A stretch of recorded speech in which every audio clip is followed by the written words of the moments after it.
This just in, these symbols featured all over the Poneglyphs may have a direct tie to the sun god Nika, and I figured it out by learning how to read them. Not only that, but I can tell you how this massive, ancient, probably salty wall of text is meant to be read as well. But hold on, I'm jumping the gun a bit here. Let's start with something we can both probably agree on.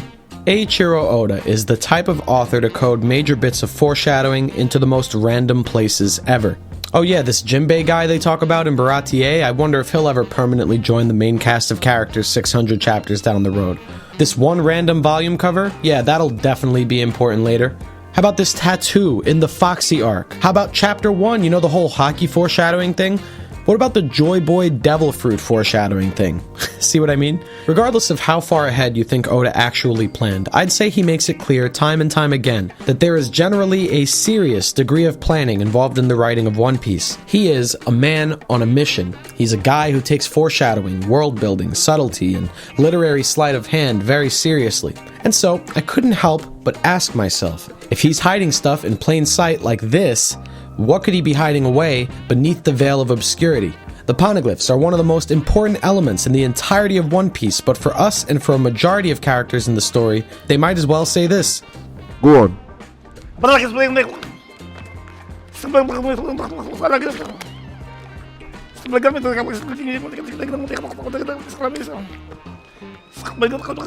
Despite them containing all the answers, and despite them being right there in front of us multiple times, there's no information we can possibly extract from them on our own without Robin or Odin's help. Or is there? Is it possible that Oda actually coded meaning into this fake writing system?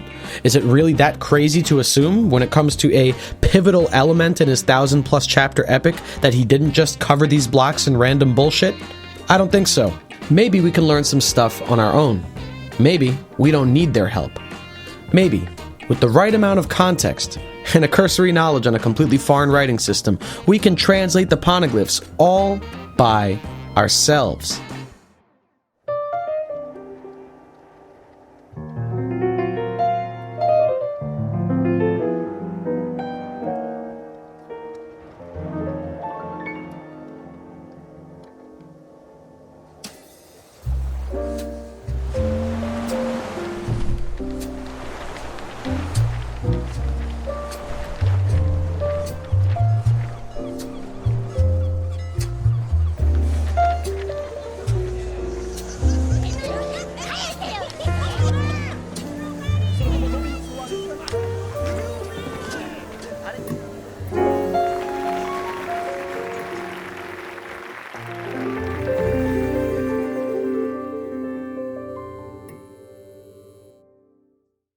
Do you consider yourself to be good at reading?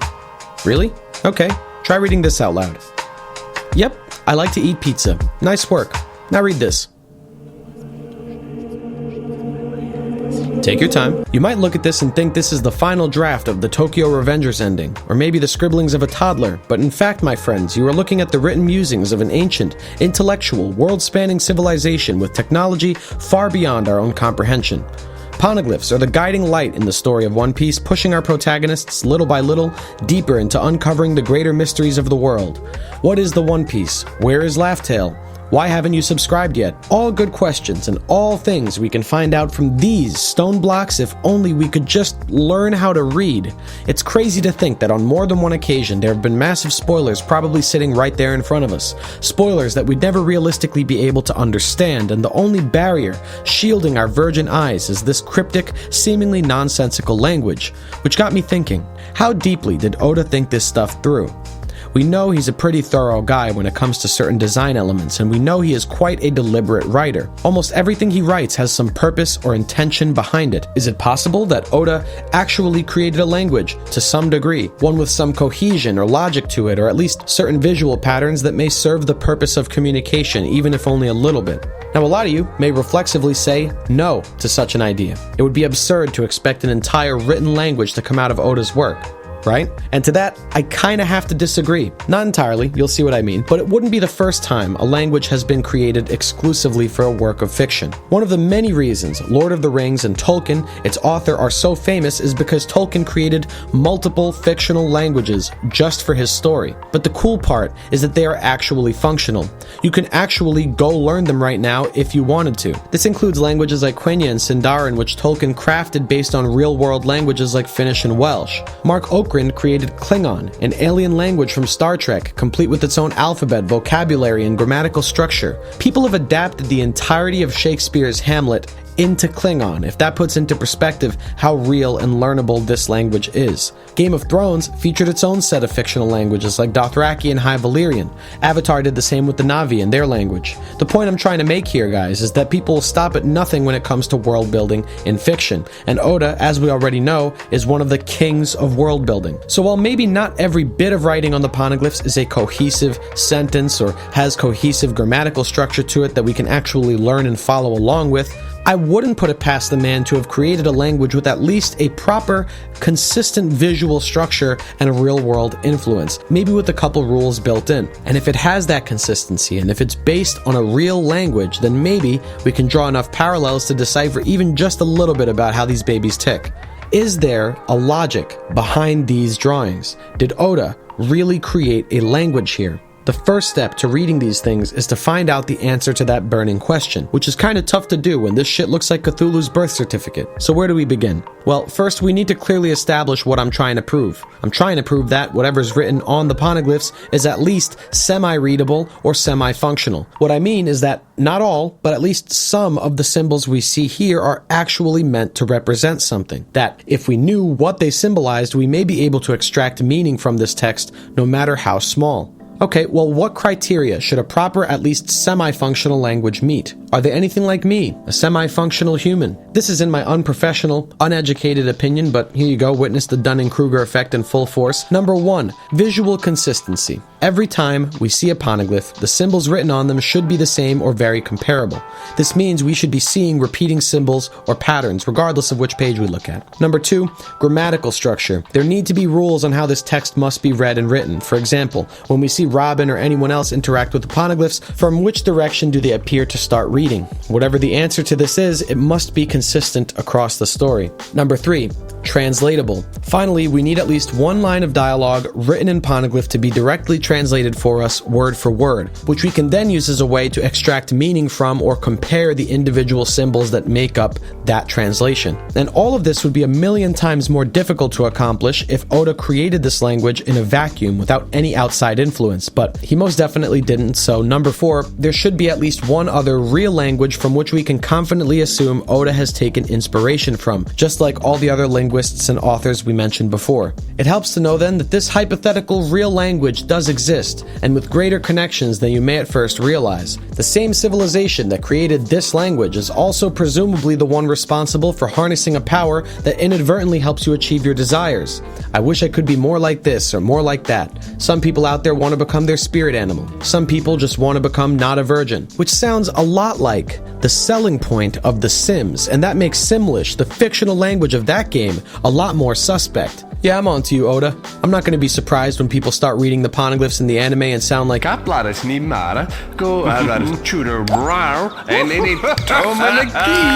Maybe the people of the One Piece world were just a bunch of Sims living little Sim lives in their own little Simtopia, and they carried on for years, writing on rocks with their dumb-sounding language in peace. That is, until the mayor of Sim City decided to drop a tornado on top of their house and fuck up everything. But that's too easy of an answer. Too perfect, you might say. There must be something else. Another language, much more obviously connected to the origins of the poneglyphs.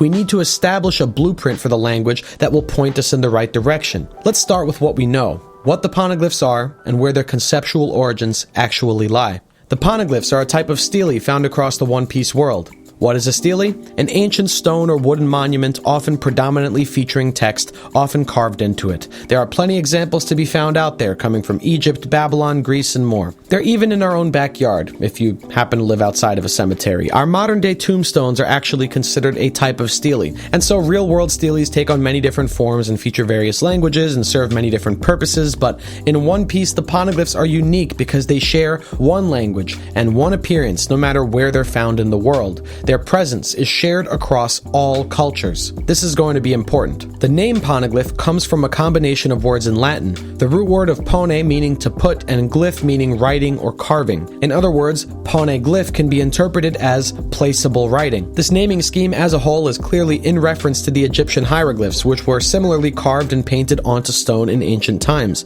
and for a while were a complete mystery to us. Interestingly, the first place we ever encounter and learn about poneglyphs in One Piece is in Oda's very own version of Egypt. So the hieroglyphs of ancient Egypt are undoubtedly a major inspiration behind the poneglyphs of the ancient kingdom. But if we really want to get specific, the poneglyphs likely get their appearance from a mix of influences, which also include cuneiform, the earliest known form of writing. I think in terms of visuals, and because this is the oldest form of writing on record, the inspiration is clear. I also think it's important that cuneiform was a writing system that worked across multiple languages and cultures. Using the same carvings, you could write things in multiple languages. This might be an influencing factor on the universal nature of the poneglyph writings. Another major influence is likely the Rosetta Stone, which was a large, ancient stone featuring a decree written almost identically in 3 languages. It almost has that poneglyph air to it when you look at it. Now, of those 3 languages, one of them was ancient Greek, and the other was, what do you know, Egyptian hieroglyphs. Since they were the same decree across all 3 translations, and we already knew how to read Greek,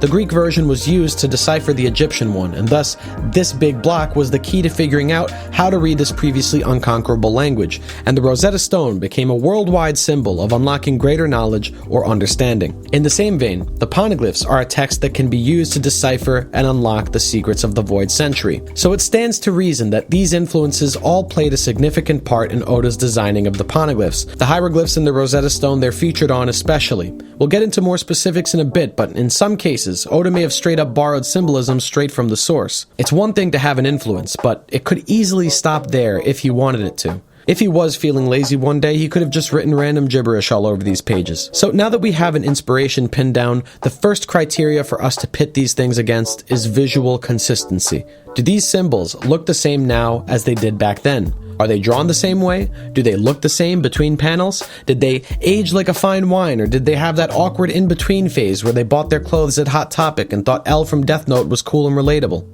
No? Just me? Well, forget you heard anything. Now, before certain objections get raised, I have to point out some stuff. First off, I'm not using the anime as a reference for any of these. The anime changes shit all the time with the poneglyphs and copy-paste the same text between them to save on drawing the new ones. They do not line up with the manga at all, in any way, shape, or form, so I'm only going with what Oda drew explicitly, which as far as I can tell is unique and different with every poneglyph. It's also important to note that these carvings are drawn differently from a distance and when they're in lower resolution. Whether we're looking at the beginning examples in Alabasta or the more current examples in Wano, Oda draws these symbols in an ultra-simplified manner when viewed from far away. When it's too small to make out, he just seems to do whatever the hell he wants. And I can't blame him. No one is going to be attempting to read these, especially at that size, unless you're a desperate YouTuber with too much time on your hands.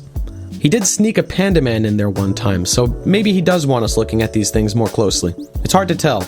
Anyway, unfortunately, the most recent sightings of poneglyphs in the story are all seen from a distance and are difficult to actually read. With that being said, we have a couple clearer looks at the poneglyph writings as recent as Whole Cake Island, and when compared with the close-up we first get back in Alabasta, the writing looks to be the same. You see the same symbols, same line patterns, written in very comparable ways, and so on. And trust me, I know.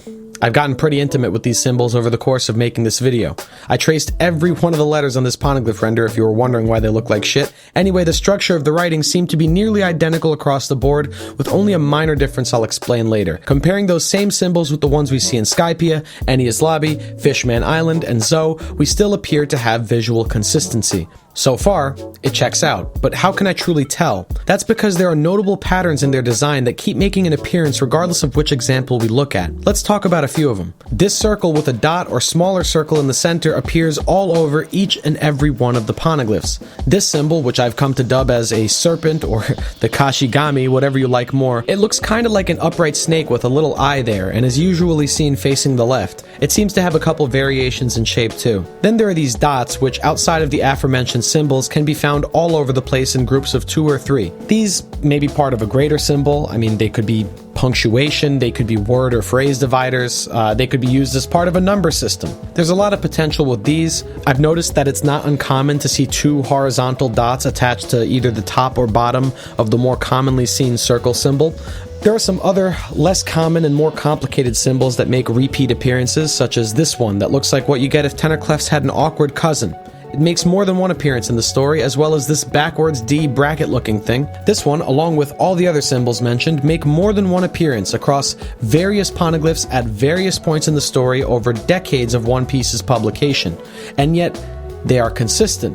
The symbols repeat. In some cases, there are very similarly framed panels featuring entire blocks of symbols with striking similarities. What does all this mean? Does it mean that Oda actually created an entire alphabet here? No, I don't think so. I'll stop you right there. I don't think you can actually read these lines of text to create full sentences, and if someone manages to figure it out, by all means, I welcome it, but for now, my answer is a no. Why? Well, for one thing, we don't know what it actually sounds like to pronounce any of these symbols. We don't know where one symbol ends and where another begins.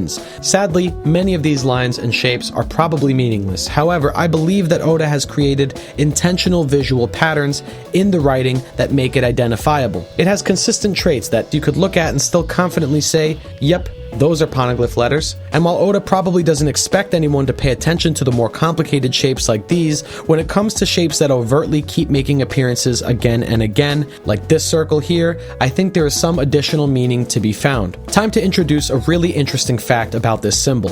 In ancient Egypt, one of the main gods they devoted themselves to was Ra, the sun god. This right here is an actual symbol in Egyptian hieroglyphs, and it appears a lot in said hieroglyphs because it is directly tied to their sun god. In fact, this is the hieroglyph for sun. The sun disk is an image that shows up quite a lot in the Rosetta Stone, for example. Here, here, and here, and here, and here and here, and it also has associations with another glyph, the upright cobra, and all of its variants, also known as Urias, which is usually associated with the sun god and was symbolic of royalty and godliness. Is it just coincidence that the 2 most common, easily identifiable visual patterns we see on the poneglyphs are these things? Is it coincidence that the Shandians, who guarded their own poneglyph, worshipped and sacrificed people to a giant snake for the sake of their own sun god?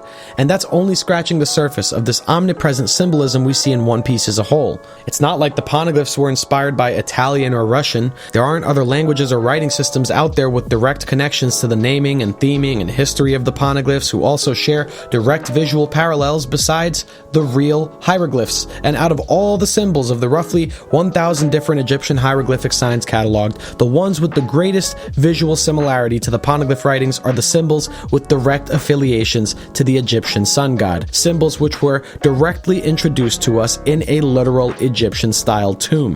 Not quite sold yet? Well, what if I told you that these same poneglyph writings were not only found on the poneglyphs themselves, but on the walls of the royal tomb in Alabasta? This writing is a direct part of Alabasta's history, written across the very walls of their catacombs, just like real hieroglyphs and pictograms were. This either means that Alabasta has deep, in-lore ties with this language, or that Oda originally intended for the poneglyphs to be an Alabasta-specific thing, which could make sense because, he didn't always plan for the story to be as long as it currently is. What's cool is that there's even more to how this works, because if poneglyphs are anything like hieroglyphs, then we can actually infer a lot about how they are meant to be read. Hieroglyphs were written in blocks called quadrates, which were invisible squares that all the symbols were divided and contained to. Kind of like how when you write, you almost picture a ledger in your head to keep your sentences straight. Well, they did the same thing, and it was with boxes called quadrates, and you were meant to read the symbols contained to each quadrate. In other words, hieroglyphs are read one square at a time. Oftentimes, many symbols would come together within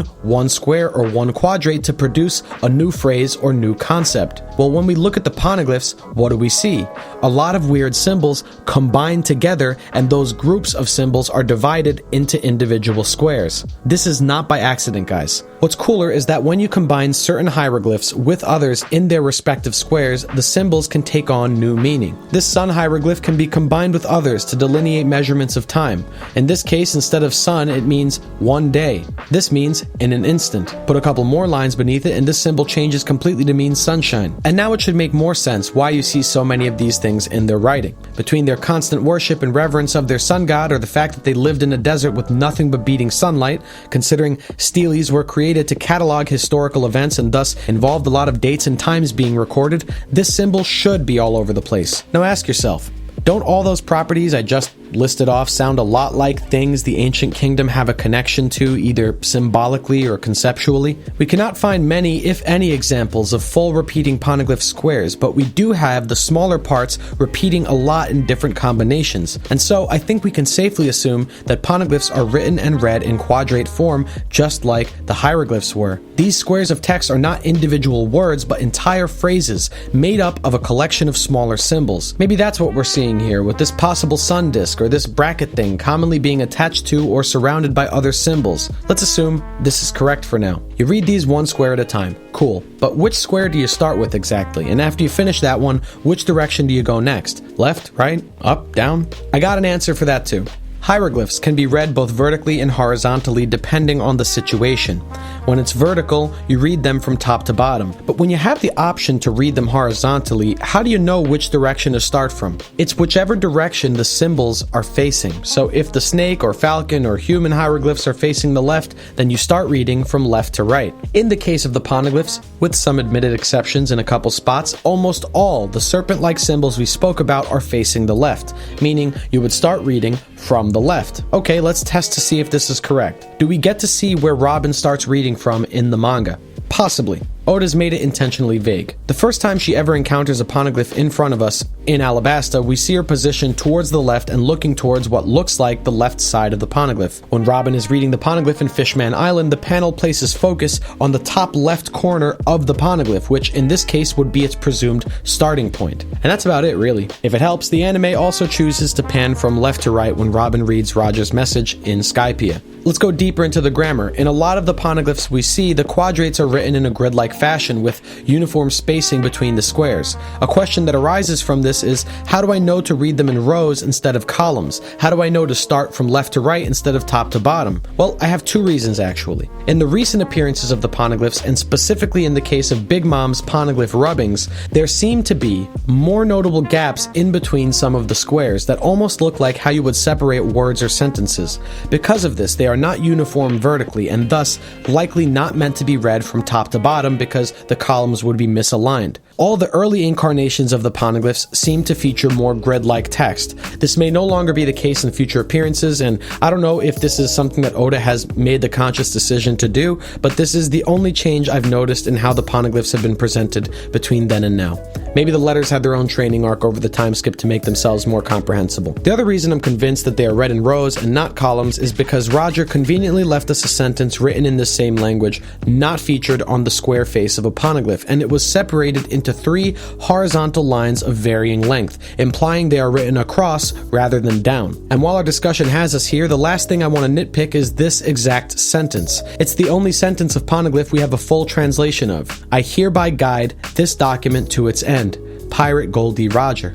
Going by the logic we've set up so far, these first 2 longer lines should make up the actual sentence, and then it reasonably follows that this last, shorter line on the bottom should be the place where Roger's name is signed. So technically, we know mostly how to write Pirate Goldie Roger in Poneglyph. It's right there. You could do it right now if you wanted to. I wouldn't be able to tell you which part is which, but if this symbol is supposed to be the sun, and considering all the recurring symbolism in One Piece, I'm not surprised to see this bad boy smack in the middle of this line around the spot where the D should be.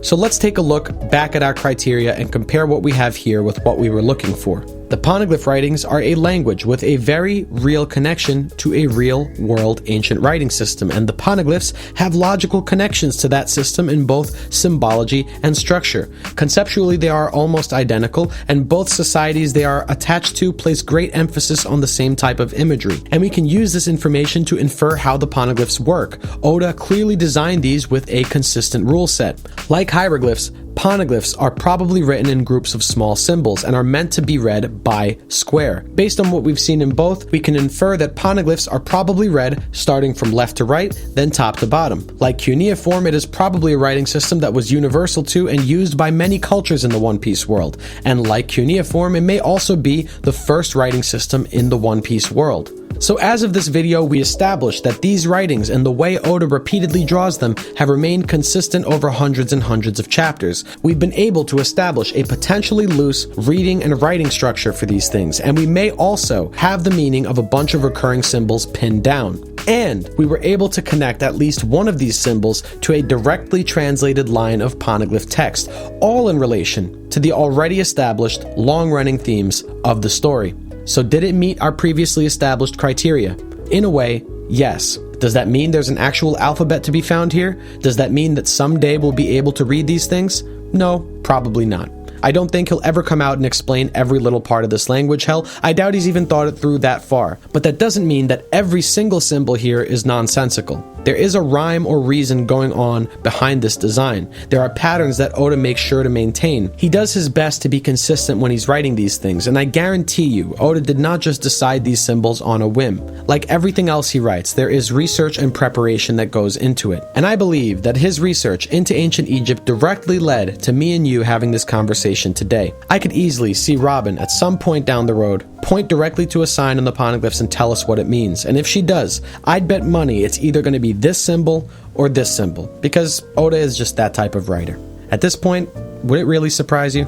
I'll let you guys come to your own conclusions about if and what Oda has hidden among these symbols. And if you have any ideas of your own, let me know in the comments below. But for now, I hope you guys have a good rest of your day or night, wherever you are. I gotta go and get scolded by my wife because I just spent the past 72 hours learning how to read a dead language instead of practicing my Japanese.